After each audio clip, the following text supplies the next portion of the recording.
to solo la likambo o ya kuluna les en sécurité o ils ont dérangé biso nyonso balé ki bana na biso ma ils en a ba aspect ebelé et ba aspect on a ils a ba aspect ya ko zapper na le bon côté te il faut total en monana bien sûr mingi bazolo bana biso que biso i de peste la katozo gérer non la preuve que biso to le la té tozo rappeler les sika likambo bandi potos à la responsabilité na o ici tout ça on a beaucoup de oyebi que bato ba alimenta makambo wana na mboka na biso bazali nous avons vu deux acteurs politiques o ba pesa bana wana ba machette. Oh, le lobby nous récupérer. Justement, tu récupérer ton comme ici, utile la société. Ndeko nangai. Oyebi na procès 100 jours, important maison préfabriquée, ça tu le sais. Maintenant mi kole koya, est-ce que que bana na bazana kanyama cc. To robeta le sous le solo à quoi importer sous maison préfabriquée te pour moto sous pas y bambongo à l'état. Et vous allez pas na wana kaka de ba sala sur place.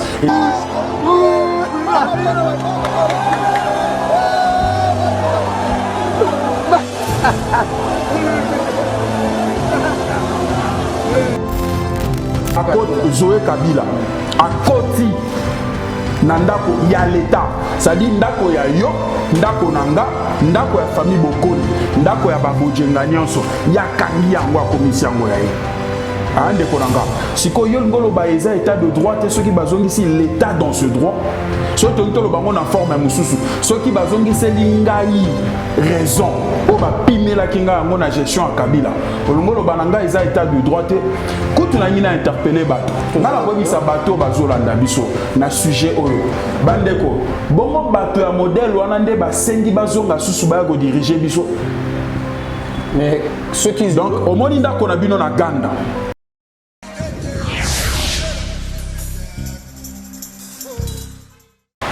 Affrontement entre Kuluna dans la commune de Lingwala.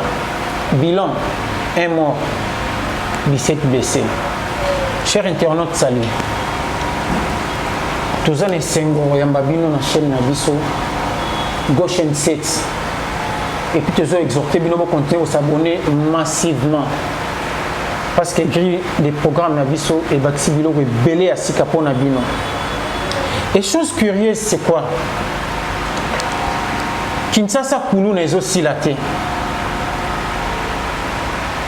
Deux groupes de gens, des gangs, se sont battus, se sont affrontés na Lingwala. Na tournoi à foot, mon bobi m'a organisé Kiango. C'était un ministre. Mais c'est quel ministre? Posez-moi la question. Ministre de la Jeunesse et d'éducation à la nouvelle citoyenneté. En fait, aujourd'hui, nous avons l'honneur de recevoir pour vous un grand homme. Celui-là, c'est vraiment un grand combattant. Ce sont eux qui ont fait en sorte que le régime ait changé. Parce qu'ils se sont battus, ils se sont donnés corps et âme. Notre invité n'est rien d'autre que M.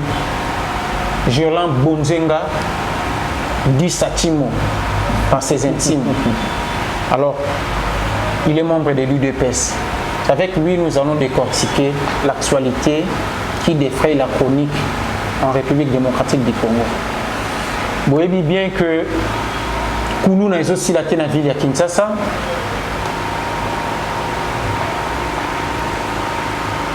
De Guerpis Maya, Zoé Kabila, et enfin, tout le monde a dit président qui a inauguré usine d'eau de captage et à Lembaïm. Sans plus tarder, Tolanda continue l'émission Nabiso. Merci.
Monsieur Bonjenga, bonjour.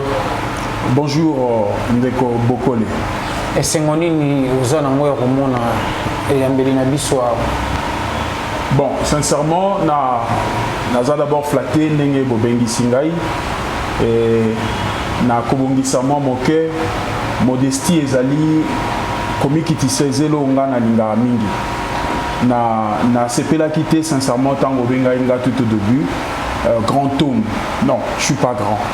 Nga na compréhension na entendement na grandeur. Je pense que na commune na montomone n'était. Et puis yami balé na lingaki na loba na préféra ka mingi. Ah, ils ont préférence, ils ont choix. Na benga makaka bojenga. Parce que na mon raté suédois mo komone nzuzi. To anglais mo komone bokole. Hein? Là c'est qui sont moi moké ndeko ebi que za na secrétaire moko ya ONU. Akufa awa. Si les locaux combo na ye na koka otanga correctement. Azaki suédois Akufa na Katanga je crois dans les années 60, ceux qui daguent, ceux qui amashkab, ceux qui non maintenant on a la facilité à koloba Sidibé, ya koloba Mapele, ya koloba Bojenga, ya koloba Ekinande, ya koloba Bokole, ya koloba Kabwanga. Mais monsieur Bojenga, vous savez que la grandeur d'un homme c'est pas ce qu'il est, mais ce qu'il fait. Oh, il y a sa grandeur. Alors, tout le monde qui est un général, avec toutes ses forces, lors de l'arrestation de Maman Marie, une vieille de 69 ans, tout le monde force à la police pour nous faire. Mais ouais, force à la police pour nous remettre fin à ce phénomène pour nous. D'accord. Na comprendre question ici ka bandi na place chuté. Ngapé na ko banana no place bandaki na répondre pe na messi kezo chuté. Na moni évidemment beaucoup de tes confrères à chaque fois que babeta kali solo arrestation ya mama wana babandaka na ko tanga mbula oya ye. Bah je sais pas. Est-ce que mbula ya mutu to âge ya mutu ezali permission te na bokangame ya moto wana chaque fois qu'on resala mbeba soki asala ki le problème c'est le déploiement à force wana parce que c'est une vieille qui ne peut même pas faire 5 mètres à course à kokate mais déploiement à force wana pour na kokende ko joyer alors que tout le monde biso nyonso vous voyez vous allez voir des images ndenge oyo les autres salama en pleine Lingwala. Au centre-ville de Kinshasa, tout le monde plus de 1000 Kuluna en train de se battre avec des machettes. Mais absence totale, il y a la police. Alors que on a vu le général Kassongo déployer toute une multitude de forces pour aller arrêter une maman de 69 ans qui ne peut même pas faire une course de 5 mètres. Kuluna et Salama côté à Kalo Fungula. Votre réaction? Ndeko Bokole, merci beaucoup. Déjà, Nazomo dans la question les a bien, mais ils a dit na moins exagération. Tant que lobby multitude, il y a des policiers pour la kokendo kanga maman. Je pense que c'est déjà exagéré. Mais c'est ce qu'on a vu. Non, multitude n'a évité ceux qui en nombre et au définir en combien. Mais avançons. Et na retourne un peu question mon côté. Tous à échanger, hein. Tous soit naté. N'habite que c'est à la mode ici. Bissot va inviter tous à un droit à question. Ça va, je concède. Alors pour une maman de 69 ans, on a déployé beaucoup de forces pour son arrestation. Alors que Koulouna, en plein centre-ville, Lingwala, c'est à quelques mètres, il y a quand le Fungula. Quelle est votre réaction par rapport à la situation? Bon, déjà, je veux comprendre. Tant que beaucoup de force. N'habite Lingio a insinué beaucoup de force. Maintenant, que l'État c'est une force. Mais c'est vrai. L'État, il faut a beaucoup de force. Mais là, on voit un général qui se déplace pour l'arrestation d'une vieille dame. J'arrive. Non, cause à la paix vieille dame, mais elle a permission à Rosala Nyon souligné Namboka. Nous avons tous suivi de vidéos où maman on a mokolo, azapa nanga azakoko. Maman nanga tazala qui vivante à Ozanamvula wanate. Je crois à kutu mokolo à papa Botingaï. Koko, il faut ce qu'au général Ndayo. Justement, d'abord, Koko, il faut ça la preuve, il y a ma valeur rébellée. Tant que moto a collé la télévision, n'étandoïke, azoko ça école ya moto. Et pourtant, na mboka oyo, bato ba gérer mboka oyo pendant 18 ans, ba nationalité na bango ba nationalité mo douteuse. To yebi bango ba bimaka ka boy na bot, ba komi na barange, ba komi ba milliardaire. To mona ki maman wana te. Lelo maman na lobi kombo moko songolo ezalaka na mboka oyo te. Azana difficulté à ko prouver ngo. Problème exacté. Avançons. Au Betili Solo, il y a Koulouna et Salami na commune, il y a Lingwala. Bon, sincèrement, personnellement, c'est regrettable. Tozo regretté en mot. Mais ngala lingi to solo la likambo, il y a Koulouna. Les gens en sécurité ils ont dérangé biso nyonso. Balé qui ban en abisso. Mais ils ont un aspect ébélé. Et aspect on a ils ont aspect à ko zapper dans le beau côté. Il faut total en monan. Bien sûr, mingi bazolo ban abisso que biso de pesto les la tozo gérer. Non. La preuve que biso to les la té tozo rappeler les sika likambo bandi pour tous à la responsabilité na o ici to ça. Mais il y a une spécialité na bino à chaque fois il vous rappellera kaka.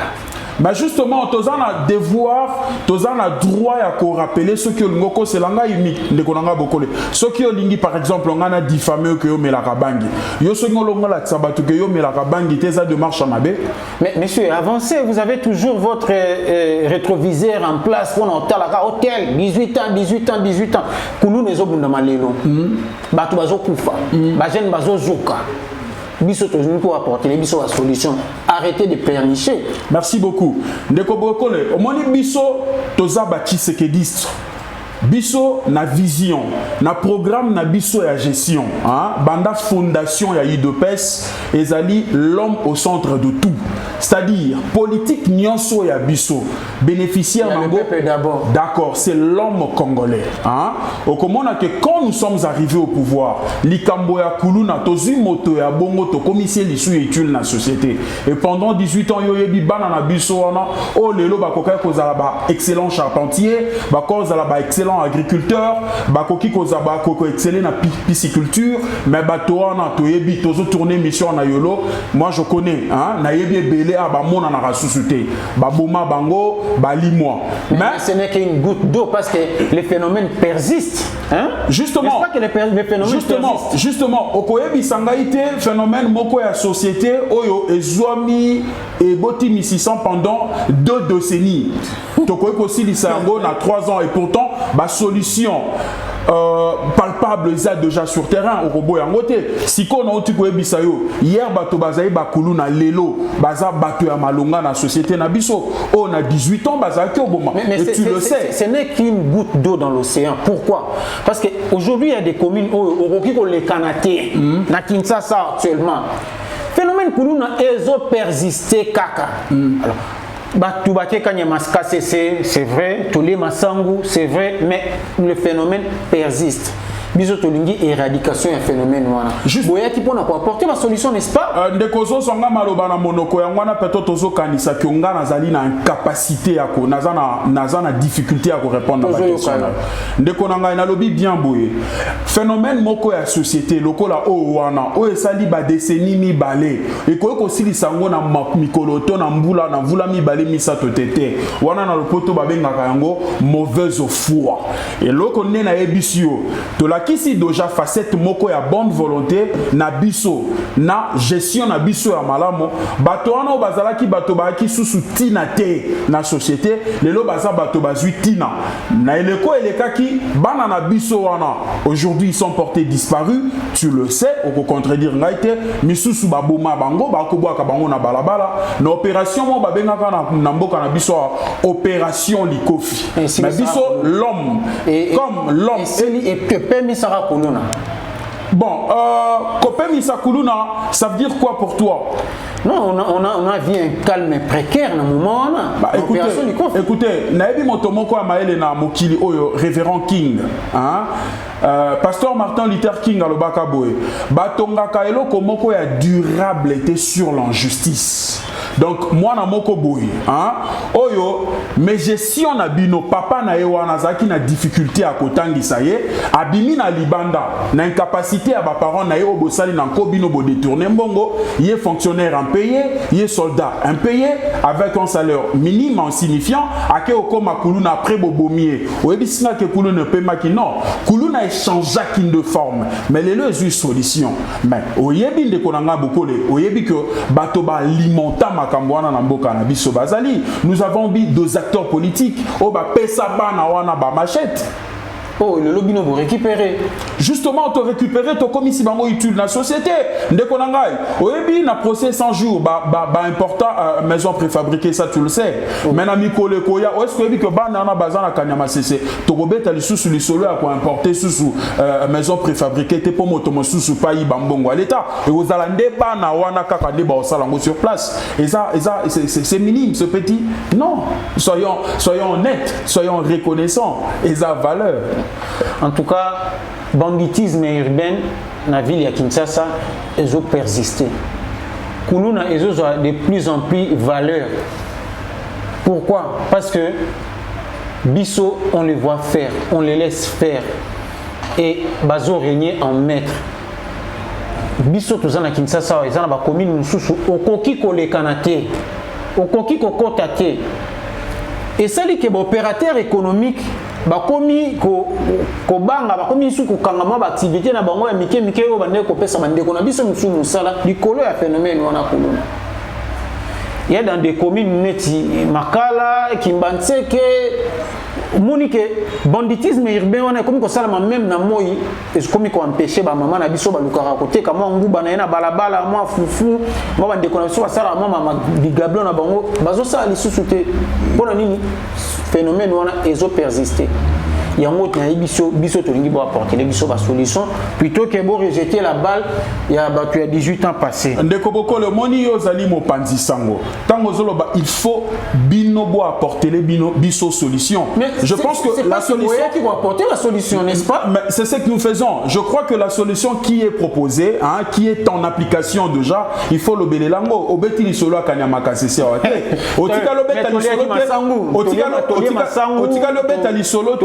Otikali kobeta li solo te ndenge nga na ebisio awa o luwe yango que ndenge na ebisio que moto azaki ko kata bato loboko lobi azui chaîne to téléphone ya moto biso nyonso tozaki victime d'une manière ou d'une autre ce qui est lié ko ko ela moi ndeko moi moninga ela ki bango mais aujourd'hui ce même enfants là na utelo bango awa je me répète bana wana lelo ba komi important parce que société na biso ba politicien oya lobby ba kotisa ki biso na moto que politique les ali brèche ya enrichissement moko illicite et pourtant sous d'autres cieux na ba poto na ba mboka mosusu o ba na conscience koleka ba mboko tozaki na ngolobi bato lokola plombier baza pe bato ba pâtissier pe baza bato ba maçon baza bato agriculteur aza moto eza o bango balakisa ki biso te bango balakisa ki biso poko ma moto ya mbongo kozala commerçant te kozala plombier te zala politicien ko sabato. On comprend kasi biso toyo kolakisa que moto azana tina ko boma ete soki akati loboko bongo azoboma parce que patata na ye bofuta ki ete ngwana mwana na kenda ko luka li pali banga yangwana justement oyebi ndeko na reprendre rien yo za mo pande sango oyebi que mobilisation recette ezo salama aussi à salaire ezo salama bana wana to récupérer bango na bandeli ko lobana eza likambo ya mokete eza pas de géant il faut en tout cas, augmentation à salaire, paie, ajustement à salaire. Donc, moi, on a tout rebondaté les lots, on a les cambouana. Il y a parce que les solo. Nous voulons que tout mettre fin à phénomène Kuluna. Yango ba konzi yamboka. Bande kona biso nyonso boza libanda pe na kati ya mboka. Toyeba phénomène Kuluna oyo. Eza kokimisa même ba investisseurs au balinga ekoya atana ba moyen na bango ya mikie pour aider bande comme ça bazo misala. Et puis faut koyeba que phénomène Kuluna c'est dû aussi il y a inoccupation et la jeunesse, chômage, manque à faire. Du coup, des jeunesses métiers a commis injustice sociale et créé que le lot, nous téléphone, non pour y yango. Nous prions à ce que l'injustice sociale et ça la soutien dans beaucoup d'ambition. Alors, M. Bonjenga, état des droits, des guerpissements à Zoé Kabila. On a un état des droits. Ndeko Bokole, ngai à la base naza Tshisekediste. Tshisekediste ozali na koyokolo bazali cocktail ya ba valeur. Moko ya valeur ya Tshisekedisme ozali la justice.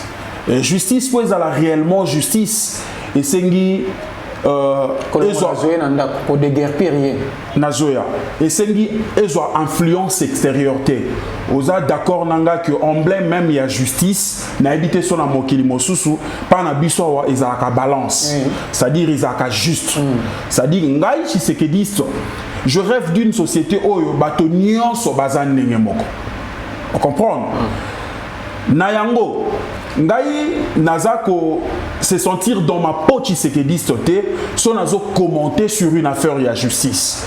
En tout cas nazo la information nenge batonyon so bazola nango le ministre Pius Mabilu a démontré que ndako wana eza ndako ya l'état.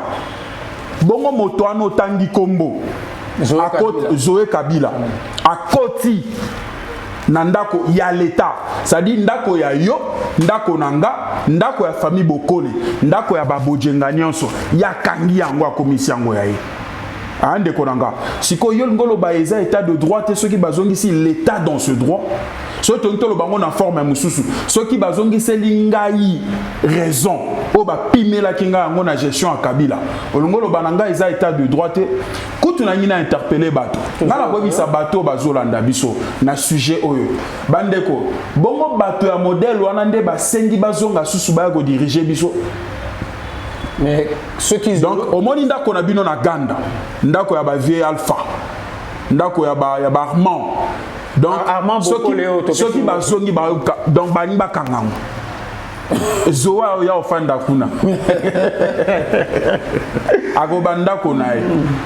Non, il faut pas être déguerpi, il y a sali bongo bilo. Wana eza mosala justice moto azali na exclusivité akosa makambo wana ezanga na yote. Nganete na koloba te ndako esiko fani kitu ofani mikeze kiti na otete. L'état moto akoyebisa kitu eza yote. Kitu efote le manango. Ce qui l'état asali yango ndenge longo bani que l'état a raison parce que nous avons tous suivi, je répète, que ministre Pius Mabilu a la kisi na mikanda que ndako wana eza ya l'état. Eza ya moto zota bato babimela biso kaka pou et comme ndako na ye La question qu'il faut se poser, mais Zoé fut député national, depuis Azad député national, d'accord. Il fut encore gouverneur. D'accord, je comprends. Donc à économiser, il faut son mandat quoi. Mais n'est-ce pas? Merci à vous. Zoé Azaki chômeur. Merci beaucoup. Et il avait aussi son équipe de football, Shark Club. Il est bien. Yango est général qui bat recette. En tout cas, Bozo mon a ba image n'engezoli kawana, Zoé Kabila bilo kone ba Libanda alors qu'appartement on a ndé et servara bureau naie travailler et lelo ba tiango Libanda FARDC ndé récupérer appartement on a et comme désormais ici comme a pinga na biso ba ko banda ko travailler bon l'état de marche, l'état des droits en marche, hein? On peut le dire que l'état des droits est en marche. L'état de compte à rendre plus mobile à l'égard de Zoé Kabila. État de droit est en construction. Ce photo le babongo et comme il a nos effectifs votés. Mais tant que des guerriers au nom de la famille présidentielle Tshisekedi, on a un problème. Tout le monde a limité place commerciale. Il y a des familles qui ont été déguerpies au nom de la famille présidentielle. Hein. Pourquoi? Ils ont été déguerpis au nom de la famille présidentielle. Oui, il y a limité 7e rue, place commerciale, héritage, il y a zérénisation. Mais du coup, tu as dit que la famille, tu sais qu'il y a une place où on a des guerres, ma famille, est-ce que vous avez sur l'information? Moi, je ne sais pas ça. En tout cas, d'après les sources sûres, il y a des familles qui ont été déguerpies dans la place commerciale au nom de la famille Tshisekedi. D'accord, doucement. État des droits en marche. Je te porte en estime. Mais sauf que Nalingi a excellé dans le métier. D'ailleurs, aux alliés peuvent prédisposer à exceller. Parce que moi, je crains ma émission Internet parce que ce que je constatais, on dirait le net est comme un outil à mensonge. Hein? On dirait que ça sert à mentir. Mais à média 7. Justement, je suis là parce que je vous ai fait confiance. On ne fait pas une information si on ne mène pas des enquêtes. Ici, dans Gauchen 7, en tout cas, aide-moi à comprendre. Tant que bato bayeko bimisa bato na bandako na 7e oyo lobi bandako ya zairisation. Bato babi famille Tshisekedi bobima, c'est ça. Bon, c'est ce que tuana victime de victime ngo banane. Mais bateau va dire des guerres, ils n'ont pas de nom. mais c'est bon Djenga. Bonne nouvelle tout de même. Usine à captage d'eau et à l'embaïn, enfin, et Sili. Sentiment na bino izandengeni bino na UDPS. Comment la réalisation est mon niveau. Bon, excuse-moi monsieur Bokol Ndekolanga et je t'aime bien, mais je pense que la question est le bonne mais le mal posée, j'estime. Mais yo linga posé mais to posé à mon ndengeni. Te mai wana bato ba melango ka biso ba combattant UDPS. Mai wana eza ba tchadien. Mais réalisation mai wana eza ya ko politiser angote. Mai wana eza ya ba Ougandais te. Mai wana eza ya ba Congolais. Mais réalisation nango ya ko betela bino maboko. Mais justement, sacré eza ya biso to. So biso to ke coupe du monde ngana Tchebu. Ba koloba Léopard ezui coupe mais ba koloba Bojenga azui meilleur buteur, toi Azaki Pesa qui passe à Bib, à Barolbaza, meilleur passeur. Bien ça c'est vrai. Un projet c'est pas Kabila, mais Binon de Bo. Mais et c'est que il y a Bissonio Soba Congolais. C'est-à-dire Mayuana, Oyo Lobi Tomona qui go et à mon Konziamboka et Salamaki. D'ailleurs, je dis bravo. Ezali Maya Bissonio Soba Congolais. D'ailleurs, tu sais, Ezana Bakwamogo na Bisso et Mboka. Même Bisso na Lemba na quartier na Bisso Mabenga quartier Salongo. Tokoka Suba quartier wana parce que Maïza neti babiso boy. Voilà, net babiso boy eza lolendo te ngaza naza en origine Équateur biso to abato mai na sola moi pamba. Eza difficile que nous fassions ba quartier wana. Mais espérons que ba quartier wana misusu etikali et kozwa mai ndenge penda to akaba amike to akamona mai za kozwana. Na yango na interpellé d'ailleurs bato oyo bazali na tâche wana bandeko na biso ya régie des eaux ba accompagner mokonzi ya mboka na projet ya bongo na likambo ya bongo oyebi sagesse moko na biso na mboka na biso babaka mosapi moko efungolaka esukola elongi te ça dit mokonzi ya mboka to mona esusu te aya susu kotia batio po mo mayati na monga fula to na njili te ce qui est essentiel les faits to sungaye na o etikali ya rosala bandeko na biso kuna bazwa mai. Mais 4 millions de personnes vont bénéficier na mai wana to moni rozana la commune lokola Kimbanseke Nsele Matete Kisensu Njili Monga Fula enfin va bénéficier na mai wana. Mais problème mo eza ko préoccuper ba habitants ya ba commune wana to tangi kombo ezali pas problème il y a production mais plutôt problème il y a distribution. Tant que mokonzi mboka ye a lancé go wana ya couper sa maille usine ya captage d'eau wana ya lemba indi tomoni bato bavandi bazozela ba inauguré qui déjà usine babi ke bango ba remela maille mais la distribution pose problème vestitué ya réseau parce que il y a une étude dans la ville ya Kinshasa zol bana biso que 40% il y a maille où ils ont produit la régie des eaux et comment on a robinet na bisoté ndeko bokole ne fait pas le fayoulou hein namoni lokola il y a rien de fayoulou ici je sais pourquoi je dis parce ça pardon nazomona anticipation déjà na question na yo oui. Quand tu dis que problème il y a distribution incomposé problème qui t'a dit que tango basali déjà usine wana ba bongisi déjà pe distribution te. Je ne sais pas. Mais les gens se sont plaints que le lobby, bazana mène en robinet, bazana bazana njilikilambo, bande konanga njilikilambo kuna, bande konanga kisenso. Et belé bazana na ba robinet. Alors que bazaba parmi ba bénéficiaires il y a usine, il y a captage d'eau na ya lemba.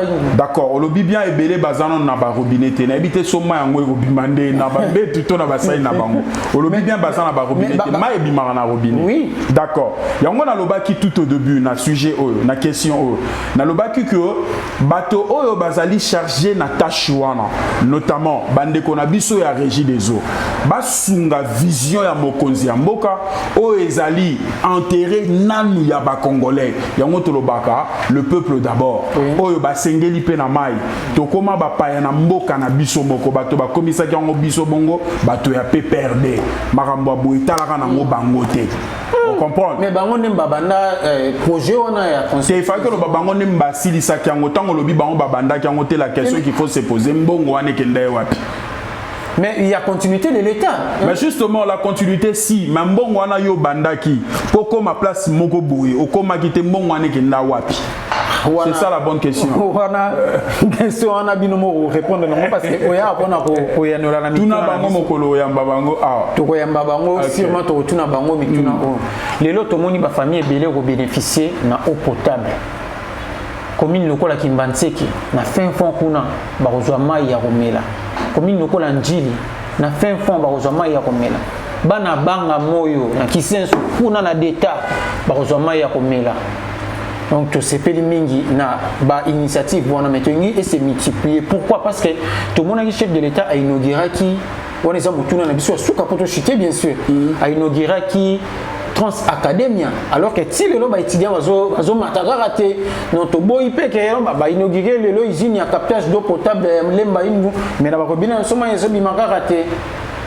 Donc problème to se poser makasi za wana okiko ya nula nini sika wana po une bonne chose de dire, pas vous savez bien.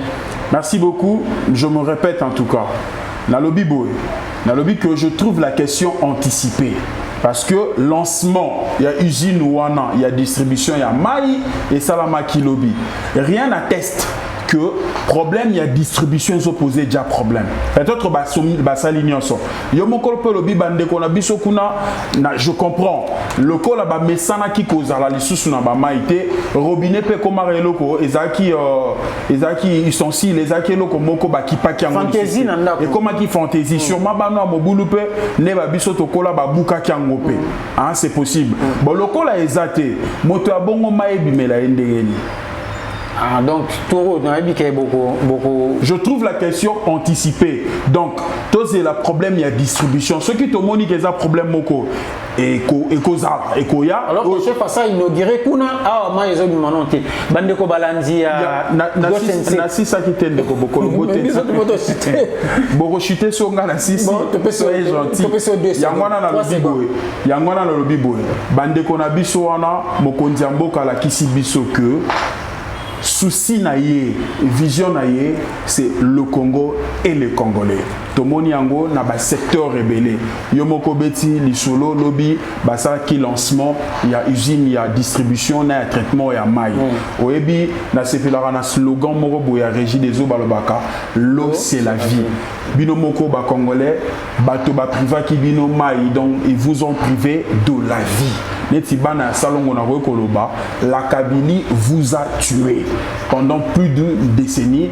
Kuna maille à la raté. Ngana salongo na chabilamba na sac na kiti na quartier na ngana mefe na lukinda kumoko na sukoli bongo na Kevin. Donc ba bomaki biso to eko sécuisa bino. Tala bato ya bongo bazo senga bazonga suba ko gérer biso. Donc ba boma biso neti Thérèse Kapangala. Donc to bongisa Thérèse Kapangala musuba ya roboma to tonga sous cité moko o ba kopesa bango maïté pendant plus de 20 ans et bongo bato bongo bazonga lisusu. En tout cas le Congolais, je laisse la balle dans votre camp. Bato bongo balobi moto na bango ifo zonga sur na 2023.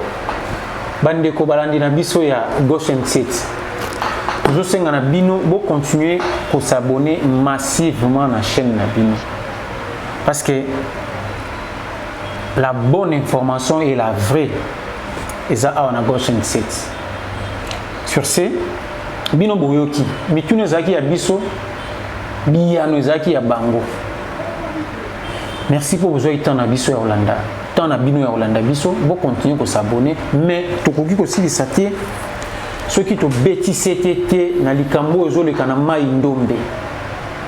Avec Gentini c'était Yumbi. Avec Rita Bola c'est Kwamutu. Nous devons faire très attention. Bande Kwama indombe. Tola Moka. Par rapport il y a situation exacte les Canana. Émission ici pardon. Émission c'est très important. Pardon.